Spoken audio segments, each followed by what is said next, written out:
I just don't know if we can tell what's real or not, and if nothing's real, I don't know what to think or if I'm even thinking at all.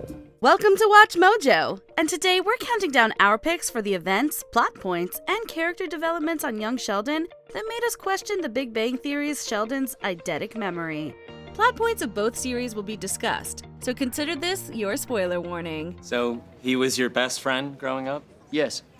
Were there no other kids in Texas? Number 10. Shouldn't adult Sheldon know the theory of friendship?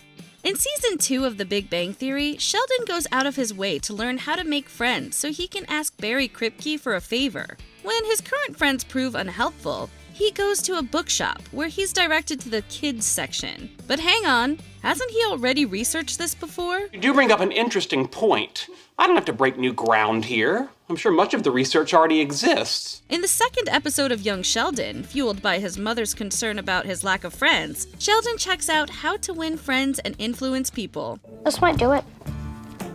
Principle 1. Don't criticize, condemn, or complain. The 3 sharpest arrows in my quiver. Amazingly, it works. So you'd think Sheldon would remember the book and its lessons in adulthood rather than starting from scratch with Stu the Cockatoo. Stu the Cockatoo? Yes. He's new at the zoo. It's a terrific book. I've distilled its essence into a simple flowchart that will guide me through the process. Number 9. Didn't Sheldon say he was sent to boarding school at age 12? In The Big Bang Theory, pilot Sheldon shares an anecdote from his youth that landed him in boarding school. It's true. I did a series of experiments when I was 12. My father broke his clavicle. Is that why they sent you to boarding school?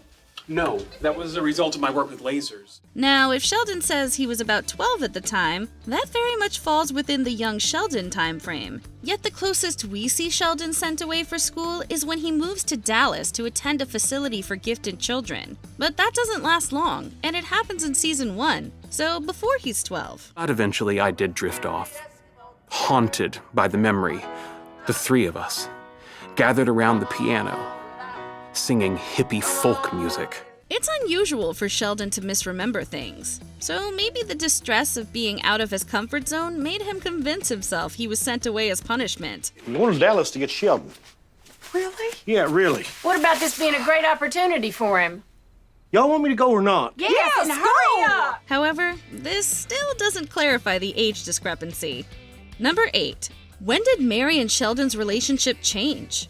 Sheldon and Mary share a tight bond in both series. However, in young Sheldon, she's perhaps too overprotective of him and tends to overindulge him. In fact, she showers him with so much love and attention, it makes us wonder why he'd ever envy Leonard's childhood or wish for a mom like Beverly Hofstadter. Don't get us wrong, Sheldon adores his mom, but he could be a pretty defiant little rascal at times.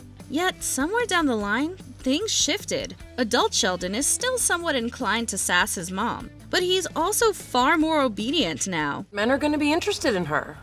And you need to drive the car and mind your business. I will not have you be disrespectful to me. Well, you're not my mother. Don't you be disrespectful to her! Yes, ma'am. So we guess what we want to know is when and why their relationship changed. We're not 8 years old anymore. We have to have a different relationship. No, we don't. The one we have works great. Sweetheart, you are a grown man. Number 7. Isn't Billy Sparks meant to be mean? Adult Sheldon often shares stories about how he was picked on as a kid. Sheldon, I am so sorry I dragged you through this. It's okay. It wasn't my first pantsing, and it won't be my last. One of the most frequently named perpetrators is his neighbor, Billy Sparks. Indeed, when we first meet Billy in the pilot, we'd be inclined to believe Sheldon's stories. Torment means to maliciously harass. Her ass? That's funny.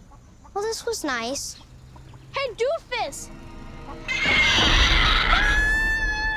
However, for the most part, Billy seems like a good kid, albeit kind of. Well, let's just say he's one of a kind. So does Sheldon only remember his elementary school experiences? Or perhaps given how both kids are, unique in their own ways, does Sheldon assume that Billy's deliberately trying to irritate him? I have a nightlight that looks like Spider-Man, but I don't turn it on. Go ahead. Why don't you turn it on? I'm afraid of spiders. Yeah, seems like a good place to stop. If you ask us, it's Sheldon who could stand to be a little kinder. Number 6. Did Georgie continue to shield adult Sheldon from harsh realities? Okay, so we've established that adult Sheldon might not be the most reliable storyteller. For instance, his relationship with his siblings, especially Georgie, doesn't seem quite as hostile as he makes it out to be. Give me the bucket. I'll watch for lakes while you go eat. Really? Yeah. Okay. Even Missy, who typically loves messing with her twin brother, also has a soft spot for him. Anyway, in The Big Bang Theory, Georgie gives Sheldon a reality check about their youth, especially after their dad passed away. You went away to college after Dad died. Who do you think took care of everything? Mom did. Mom always took care of everything. Mom was a mess. Missy was a dumb teenager. I had to look after both of them. However, he seems to skip one key detail, becoming a first-time parent at 17. Perhaps Sheldon would have cut him some slack if he'd share how tough it had been juggling a baby and a grieving family. I suppose I didn't think about how it was for everyone else. Well, that's all right. I know you didn't. Number 5. Is the Coopers' home built on cinder blocks, and when did it fall off? In the pancake batter anomaly, Sheldon mentions how his mom had to fly home from Germany because their house was having some structural issues. My mom had to fly back to Texas to help my dad because the house had slipped off the cinder blocks again. Again? It was tornado season. And it was an aluminum house. It's certainly possible that the house's foundations are built on some sort of cinder blocks, and given the dramatic season 6 finale, perhaps they had shifted. He also says their house was made of aluminum, which doesn't seem to be the case. Even if this describes some future home, the timeline still doesn't work. Don't worry, I'm not sticking my granddaughter in the garage. You can have Sheldon's room. Just don't tell Sheldon. Or touch anything. And Connie, obviously, you're welcome too. Sheldon has repeatedly said that his father died when he was 14, although he mentions that this incident happened when he was 15. Confusing, right? We'll just chalk this one up to his flu. Oh dear God. Number 4. Why does Sheldon tell everyone he didn't have any friends growing up? One thing Sheldon often shares about his childhood is that he had no friends. I lost my own father. I didn't have any friends to help me through it.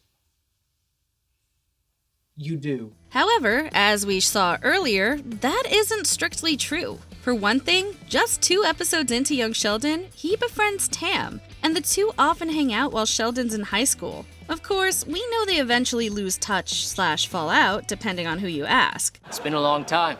Not long enough to erase the sting of betrayal. How did I betray you? You know what you did. Let me catch you up. He does not. So perhaps that's why Sheldon refuses to count him among his childhood friends. However, he's not the only one. Paige is at the very least an acquaintance. Then there's Dr. Linkletter and Sturgis. What about his gaming friends from college? Did they all end up on his mortal enemies list or something? So, just to clarify... They're right, you're wrong. Dang it. How do you have more friends than me? I don't know. I don't even want them. Number 3. Why is BBT's Mima so different than the one on young Sheldon?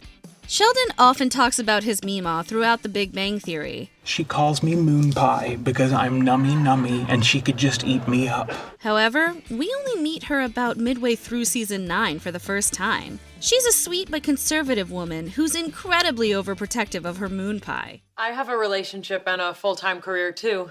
That doesn't bode well. Why not? You just said it's okay for her to work. Well, Leonard doesn't need as much tending to as Sheldon does. Still, we thought nothing of it until young Sheldon premiered the following year. And well, this Mima is almost nothing like the one who visited Sheldon in Pasadena. This Connie is fun-loving, feisty, and has enough sass to fill out all of Texas. We know that Mary used to be more free-spirited until she had the twins. So perhaps Connie's transformation was also sparked by some life-altering event. If so, we want to know what happened. There was a point where the doctors didn't know if you were going to make it, and your mom got so scared, and she made a promise to God that if you were okay, that she would start reading the Bible, going to church, that kind of stuff. Number 2. Why does Sheldon never mention Paige? We briefly touched on this earlier, but it strikes us a little odd that over 12 seasons of The Big Bang Theory, Sheldon never mentioned some key figures from his youth. Take Dr. Sturgis, for example. Sheldon admires him, but never mentions him in adulthood, not even during the couple of years both series crossed over. So, Sheldon, what did you think of your first theoretical physics class? I think I'm gonna do this for the rest of my life. Good choice. He's also never talked about Paige, his intellectual rival, although you'd think perhaps someone like Dennis Kim may have sparked some flashbacks. Checkmate. You lose. Red alert. Phaser, stand by to fire on my order. Guess that makes me the smartest. To be fair, we didn't hear about Tam until the final season since Sheldon was mad at him. We know Paige knows exactly how to push Sheldon's buttons, so perhaps that's simply the case here too. Aren't you even going to try? Nope. Why won't you compete with me? Because it's fun watching you get upset. Before we continue, be sure to subscribe to our channel and ring the bell to get notified about our latest videos. You have the option to be notified for occasional videos or all of them. If you're on your phone, make sure you go into your settings and switch on notifications. Number 1. Why does Sheldon have such bad memories of his father? In The Big Bang Theory, Sheldon and his mother paint George as apathetic, dumb, and more interested in beer and football than his own family. My father loved football. He always made me watch it before I was allowed to do my homework. Yet young Sheldon suggests otherwise. Yes, George enjoys those things, but he's also a devoted family man who's made some substantial personal sacrifices. He's no saint, but he's also a far cry from the person often described in the original series. I didn't realize until years later that my father was only asking questions about lightning and thunder to cheer me up. In fact, he would often pretend to be dumb just to make me feel better. While narrating the prequel, adult Sheldon admits he often misunderstood his dad. Still, the question remains, why does BBT Sheldon mostly cling to his negative memories? We're just glad that at some point he gained a clearer perspective and learned to forgive his father's mistakes. There's a lot of things I wish I had said to my dad while he was around.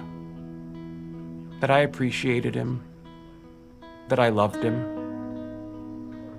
Which is why I'm grateful for the times I did tell him how I felt. Which young Sheldon moment had you questioning the Big Bang Theory? Let us know in the comments. That list is strong. Did you enjoy this video? Check out these other clips from WatchMojo. And be sure to subscribe and ring the bell to be notified about our latest videos.